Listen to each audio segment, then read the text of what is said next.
বয়স মাত্র ১৯ বছর, এর মাঝে হার্ড হিটার ব্যাটসম্যান হিসেবে খ্যাতি পেয়েছেন জিসান আলম। তাকে বলা হয় বাংলার রোহিত শর্মা। রোহিতের মতোই তিনি বড় বড় শট হাঁকাতে পছন্দ করেন। ওপেনিংয়ে নেমে রান তুলতে চান দ্রুত। জিসানে আলমের টাইমিংটাও বেশ ভালো, সেজন্য তাকে নিয়ে আশার আলো দেখছেন ক্রিকেট প্রেমীরা। টি-20 এবং ওয়ানডে ফরম্যাটে হার্ড হিটার ব্যাটসম্যান খুব গুরুত্বপূর্ণ, কিন্তু বাংলাদেশে সেটা খুব বেশি নেই।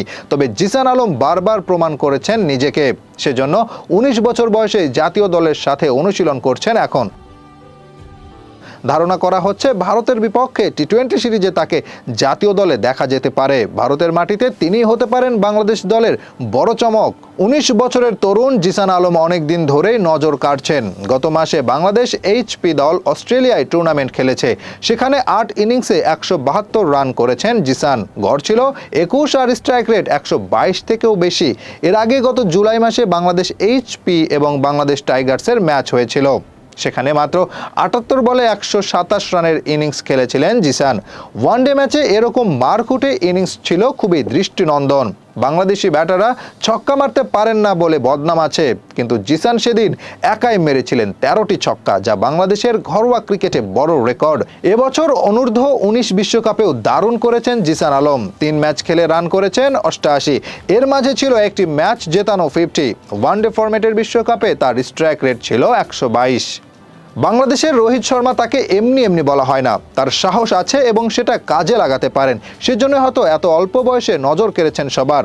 তরুণ এই খেলোয়াড় এমন এক পরিবার থেকে উঠে এসেছেন যেখানে সবাই ক্রিকেটার।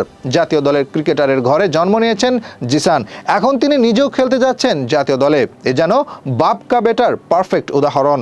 জিসান আলমের পিতা জাহাঙ্গীর আলম বাংলাদেশ জাতীয় দলের হয়ে খেলেছেন। চাচা জুয়েল হোসেন মনাও ছিলেন জাতীয় দলের খেলোয়াড়। আরেক চাচা সোহেল হোসেন পাপ্পু জাতীয় দলে সুযোগ পাননি, তবে পেশাদার ক্রিকেট খেলেছেন প্রথম বিভাগ পর্যায়ে। সব মিলিয়ে জিসান আলমের পুরো পরিবারটা যেন ক্রিকেট পরিবার। তাকেও ক্রিকেটার হতেই হতো। সেই যাত্রা শুরু হয়েছিল একদম ছোটবেলায়। নারায়ণগঞ্জ ক্রিকেট একাডেমিতে যার শুরু। এরপর একে একে বয়সভিত্তিক সব দলে খেলেছেন। বাবা জাহাঙ্গীর আলম ছিলেন ওপেনার। জিসান আলম নিজেও ওপেনিংয়ে নামেন। স্বপ্ন দেখেন একদিন বাবার মতো জাতীয় দলের হয়ে ওপেন করবেন। সেই স্বপ্নের সত্যি হওয়া খুব সম্ভবত বেশি দূরে নয়। যেভাবে জিসান পারফরমেন্স করে যাচ্ছেন তাতে খুব দ্রুতই ডাক আসতে পারে জাতীয় দলে। জিসানের বাবা জাহাঙ্গীর আলম খেলেছেন ৯০-এর দশকে। সে সময় ঘরোয়া এবং আন্তর্জাতিক ক্রিকেটে বেশ কিছু রেকর্ডও করেছিলেন। তবে বাংলাদেশ ক্রিকেটের সোনালি সময় আসার আগেই তার ক্যারিয়ার থেমে যায়। বাবার এই অপূর্ণতা দূর করতে চান জিসান আলম। গত বছর যুব এশিয়া কাপের চ্যাম্পিয়ন দলে ছিলেন তিনি অন্যতম সদস্য। এবছর যুব বিশ্বকাপও খেলেছেন, যদিও মূল লক্ষ্য জাতীয় দল। সেই লক্ষ্যের পথে ভালোভাবেই আছেন তরুণ এই হার্ড হিটার।